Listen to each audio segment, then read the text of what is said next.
Perkembangan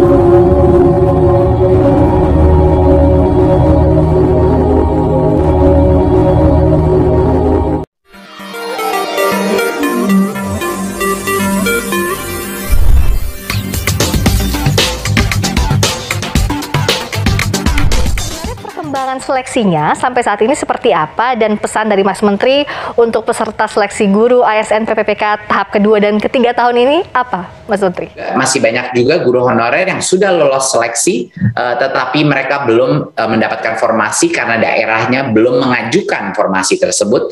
Itu yang akan kita perjuangkan untuk tahun depan. Jadi saya sudah berkomitmen dan saya... Kembali di Sapa Indonesia Pagi, Mas Nadiem, Mas Menteri, saya mau tanya lebih lanjut lagi. Bicara soal tahun 2021 ini kan momen yang bersejarah ya, karena pemerintah melakukan rekrutmen guru dengan formasi yang sangat besar melalui seleksi ASN PPPK. Lalu sebenarnya perkembangan seleksinya sampai saat ini seperti apa dan pesan dari Mas Menteri untuk peserta seleksi guru ASN PPPK tahap kedua dan ketiga? Ya, ini juga suatu masalah yang sudah berpuluh-puluh tahun ya, mengenai guru-guru honorer yang banyak dari mereka yang menerima gaji-gaji yang sangat kecil karena keterbatasan formasi guru.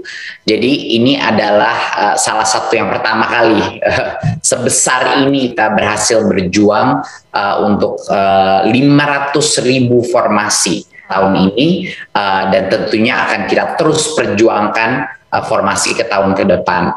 Pertama kalinya semua guru honorer se-Indonesia bisa mengikuti tes seleksi, dan bagi yang lolos seleksi itu dia bisa mencari formasi dan menjadi P3K dan mendapatkan upah yang disetarakan dengan PNS, yaitu Pak ASN P3K.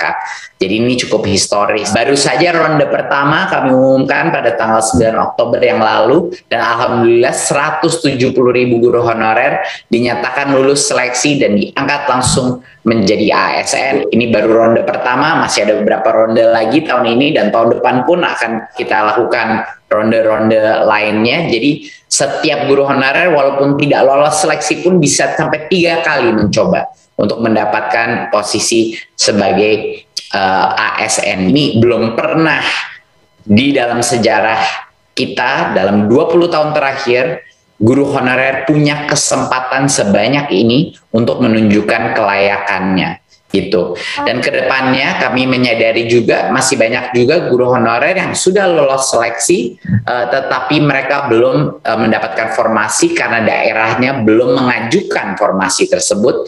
Itu yang akan kita perjuangkan untuk tahun depan. Jadi saya sudah berkomitmen, dan saya bilang bahwa kemarin waktu saya bilang sama para guru honorer, saya akan perjuangkan afirmasi, 2 kali saya perjuangkan dan kita mendapatkannya. Jadi itu adalah komitmen kita untuk para guru honorer. Syukurlah, dan ini bisa dibilang kado jelang Hari Guru Nasional ya, Mas Menteri. Nah, bicara soal peringatan Hari Guru Nasional tahun 2021 ini, pesan yang ingin dibawa dalam peringatan itu apa, Mas Nadiem?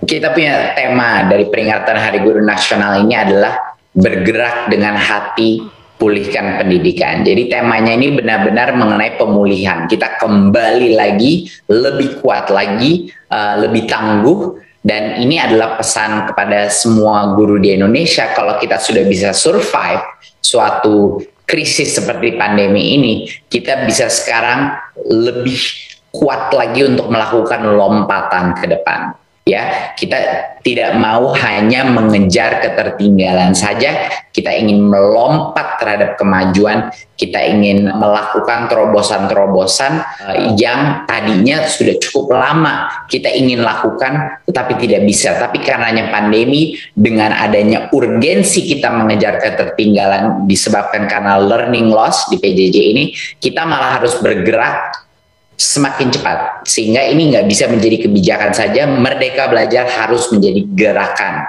Nah, jadi mungkin itu pesan saya kepada guru-guru, marilah kita bahu-membahu untuk menjadikan Indonesia maju di panggung dunia juga, maju ke dalam masa depan. Lebih dalam soal ini saya tertarik. Bicara soal pengembangan kapasitas guru-guru kita, apalagi menghadapi tantangan pembelajaran di masa pandemi ini, sebenarnya apa saja program dan kebijakan Kemendikbudristek yang disiapkan, Mas Menteri? Ya, dari semua inisiatif kita, guru adalah yang terpenting. Ya, tidak ada itu namanya Merdeka Belajar, tidak ada namanya transformasi sistem pendidikan tanpa peningkatan kapasitas guru. Gitu. Kita sudah menjawab tadi mengenai kesejahteraan guru, di mana masalah terbesar adalah guru honorer. Yang ini yang mulai kita selesaikan dengan proses seleksi P3K tadi. Nah, sekarang mengenai kualitas guru, ada beberapa komponen daripada kualitas guru yang sangat penting. Yang pertama adalah pemimpin sekolah dulu, kepala sekolah. Dan disinilah kami meluncurkan program guru penggerak. Program guru penggerak itu seleksinya intensif, pelatihannya 9 bulan untuk melatih pemimpin-pemimpin perubahan untuk nantinya menjadi kepala sekolah dan pengawas di berbagai macam daerah. Ini adalah change agent kita di masa depan yang akan menggerakkan budaya sekolah, menggerakkan guru-guru lain untuk mengikuti paradigma baru, yaitu paradigma Merdeka Belajar, di mana yang terpenting itu adalah murid, bukan administrasi, ya, bukan mengikuti, bahkan bukan kementerian yang terpenting. Yang terpenting adalah apa yang terbaik untuk muridnya, dan mindset itulah yang kita tanamkan dalam program guru penggerak ini. Mereka adalah aktivis-aktivis kita di semua daerah. Kalau boleh dijelaskan lebih detail lagi, target-target yang bisa dicapai dalam jangka pendek dan jangka panjang lewat program-program itu apa saja, Mas Menteri? Dan perkembangannya, progresnya dari yang sudah dijalankan seperti apa? Ya, yang kita inginkan itu dari sisi target, pertama memastikan bahwa kita jangan terlalu ketinggalan karena learning loss dari pandemi. Jadi salah satu target yang terpenting adalah anak-anak harus balik ke sekolah.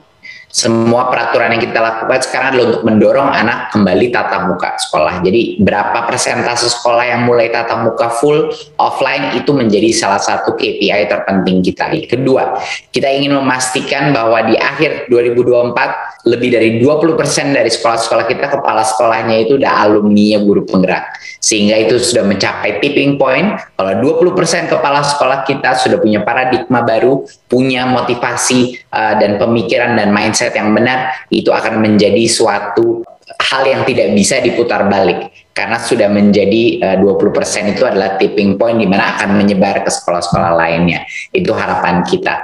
Terakhir Mas Nadiem, apa saja pesan-pesan yang ingin disampaikan Mas Nadiem, terutama tadi soal Merdeka Belajar, soal keseluruhan apa yang harus dilakukan dalam membangun ekosistem dan akses yang merata tadi?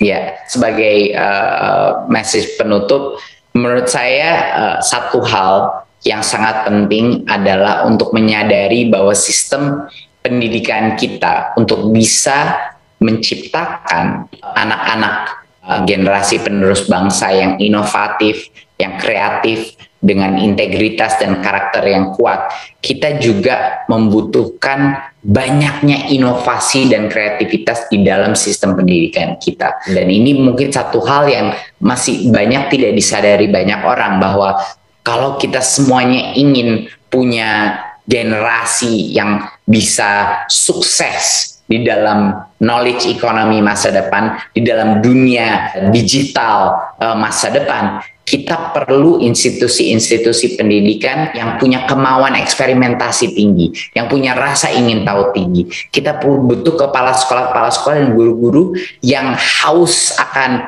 inovasi, haus akan mencoba hal-hal yang baru, dan selalu bergerak dan mencoba hal-hal yang lain. Jadinya korelasi antara budaya sekolah yang inovatif dengan produk atau hasil murid-murid dan manusia-manusia yang kreatif dan kolaboratif itu hal yang bersamaan. Jadi marilah kita jadikan sistem pendidikan kita yang berbasis kreativitas dan kolaborasi.